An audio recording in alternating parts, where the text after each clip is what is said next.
We work with nonprofits from time to time when they are kind of high potential. And this nonprofit is unique in that it has identified a revenue model to help sustain it and scale. So when I first heard Peter talk about this nonprofit, he captivated me for about 2.5 hours. And my bet is that he's going to have you in 5 minutes. So please welcome Peter Mayfield from the Gateway Mountain Center.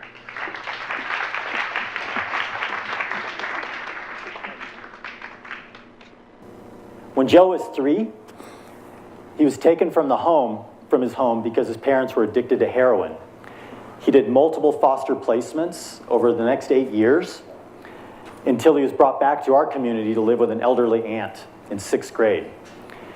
He kind of triggered while he was in school and had a violent outburst, and he actually punched the principal in the face. For that, he was sent to Utah for 2 years to a lockdown reform facility.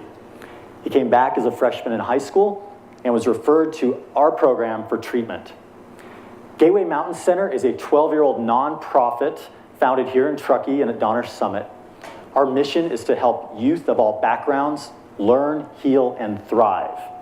We are seeking philanthropic investment to help us build our capacity, help many more kids, and eventually scale across the I-80 corridor. And kids today really need help. Across the US, resiliency amongst youth is seriously declining. At the same time, kids suffering from anxiety and depression is steeply rising, and sadly, so is youth suicide. Disconnection is the problem, and the system to help these kids exacerbates disconnection. We have developed an empirically proven model that's nature-based for treating high-risk kids. The world is catching up. The healing in nature movement is catching on. Recently, the New York Times featured it, this month's Outside magazine as well.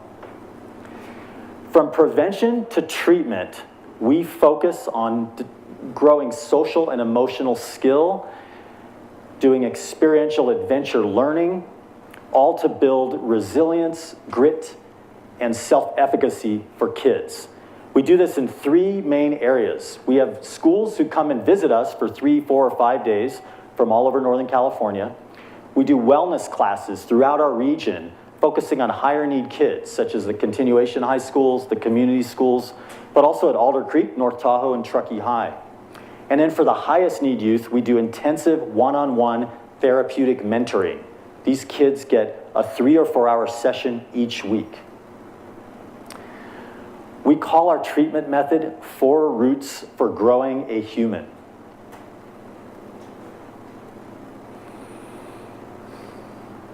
We have also, on the therapeutic side, developed a very efficient and effective service delivery model where one licensed therapist can oversee 4 to 6 therapeutic guides who are each treating 1, 2, or 3 youth.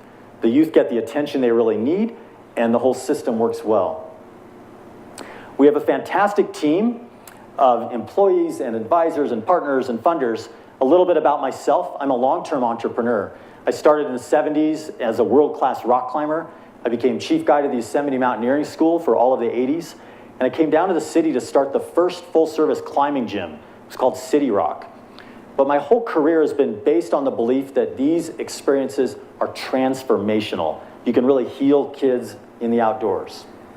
I want to highlight a couple key partners. We were the first nature-based program to become certified by Medi-Cal, and now with Nevada County and Placer County, we're doing that work. And a new partnership with UC Davis Medical School.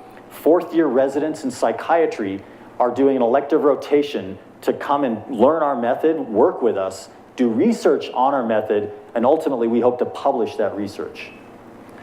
And we have all this support because our methods work. We recently did a survey in partnership with UCSF, Dr. Kathleen Tebb, and across the board we showed significant improvement in emotional regulation, the ability to face setbacks and challenges, and relationship to family. We have a diversity of revenues from government contracts, which are growing, and school contracts, which are recurring every year and also growing. Our growth edge is to build more foundation support and more individual philanthropy to support our work. Our budget this year will end at just under $1 million, and we will be continuing our 30% growth rate that we've had for 5 years. keeping that ratio of 60% revenue from services and 40% from philanthropy.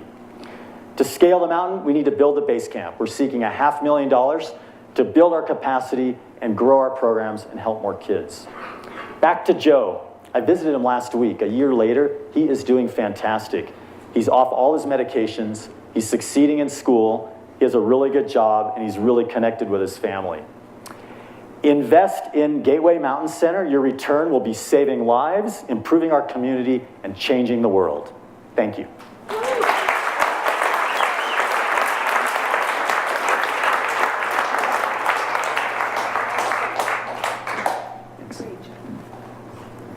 That's impressive. In terms of what you're looking to do in terms of expand or building capacity, what are your plans for the funds that you're seeking? Specifically, what do you want to do with that money? Building capacity would be probably starting off with management capacity. So I'm still doing 3 jobs. We've grown 30% a year. So a development director, a chief operating officer. And then we're really busy right now building all the systems. Medi-Cal certification has this huge bureaucratic load. We also are opening an after-school wellness center right here in Truckee, so a drop-in center for high-need youth. But yeah, capacity first, some working capital, and then the outreach to do these clinical trials, to partner with UC Davis. We also have connections at UCSF now, so starting pilots a year from now down in the Bay Area. So where, you said 60% was from services in terms of your revenue. So what is that, mostly schools or the wellness, or what is? So schools and government contracts. So Medi-Cal reimburses us for the kids we treat. We have a full service partner contract with Placer County. We have a contract with Tahoe Forest Hospital that just quintupled. So the whole region knows that this is a crisis. And they're seeing that the kids who come into our program do a lot better. These are frequent flyers of kids with suicide attempts, psychiatric hospitalizations, and jail. So we're also working with probation. We're getting referrals from judges. So what are the contracts like? Is it to service a certain number of patients or clients, or is it to be available? What is a contract? So the county behavioral health gives us a referral, and we go through all those hoops and we treat them. Yeah, and we submit notes and records and all of that. So we're a behavioral health service provider. We're a clinic. But our work is inherently non-clinical. Per kid, per hour, actually by the minute. Yeah. And then, the hospital actually gives us a contract for the unfunded kids. So the kids who don't qualify into that county system for full wraparound, the county the hospital supports us with that. But the schools vary from the top private schools in Northern California to tomorrow we have Alliance Academy from East Oakland with 50 kids getting off buses. We had to help them raise money, but they've never had that opportunity, and they'll come every year. That's how it works. What does your board of directors look like? Do you have a group of people who can really help you get to these organizations and other agencies that you need to be involved with, or at least do you have a thoughtful plan on how to recruit those kind of directors to help you in your expansion? Great question. Yes and yes. We have a small board right now that's an advisory board. We are currently under a fiscal relationship with a larger holding company, but we are waiting any day to get our IRS letter. So we will be transferring about the beginning of the year to a legal board that's local. But currently we have a strong local advisory board with some very experienced philanthropists and key strategic partners. But today it's only 4 people. We are growing it right now. And that's a key piece. That's why we waited too long to become our own independent nonprofit, because that local invested board is critical. 2-part question. The first one is, what is the hardest part of this business? Wow. The hardest part, it's amazing work.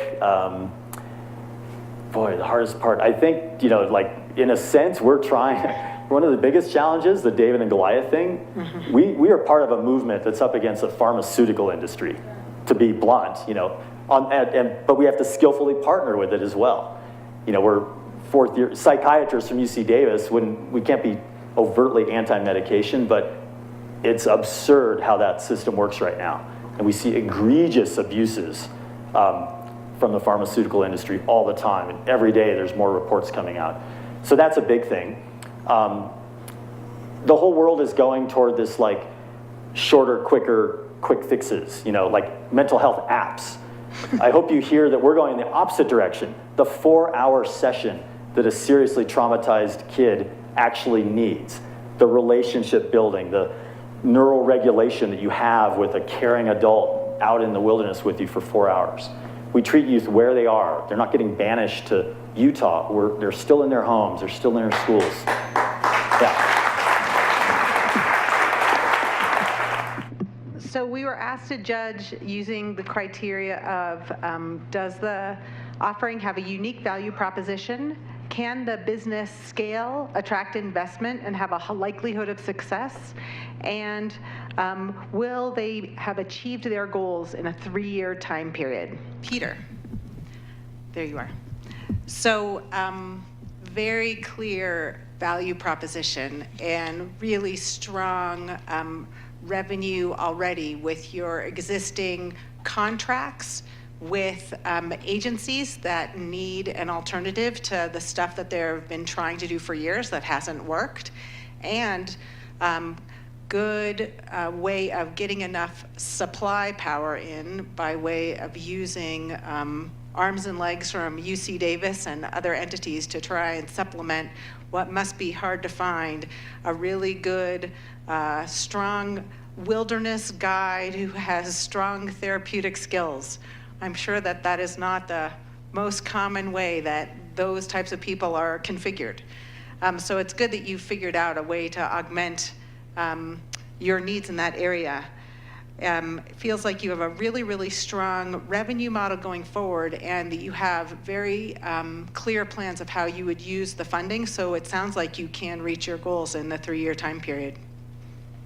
So the one thing that we thought about for you is thinking about how to defend your position in the market by way of either getting intellectual property around the approach you're taking to therapy, or intellectual property around the guides you're creating, so that you can actually defend your territory from others who might want to copy what you're doing, which I think would be hard to do, but someone will try. And the winner is Gateway Mountain Center.